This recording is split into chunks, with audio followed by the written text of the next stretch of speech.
ஒரு சிறுவன் நுழைந்தான். அடடா, மூட்டு மெழுகுவர்த்தியில் மின்கு விட்டது என்று கவியோடு சொன்னான். எரிந்து கொண்டிருந்த 4வது மெழுகுவர்த்தி, கவலைப்படாதே, நான் இருக்கிறேன், என்னை வைத்து மற்ற 3 மெழுகுவர்த்தி பற்ற வைத்துக்கோ என்றது.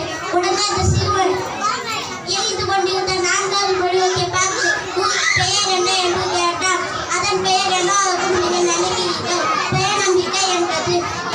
நம்முடைய வாழ்க்கையும் காலங்கள் மாறும்போது சில கஷ்டங்கள் நஷ்டங்களையும் சந்திக்கும் போது நமது நம்பிக்கையை மட்டும் ஒரு காலம் இழந்துவிடக் கூடாது. மற்றவர்களும் முடியாது என்று சொல்லலாம், ஒருவேளை முடியும் என்று கேட்கும் குரலே நம்பிக்கை.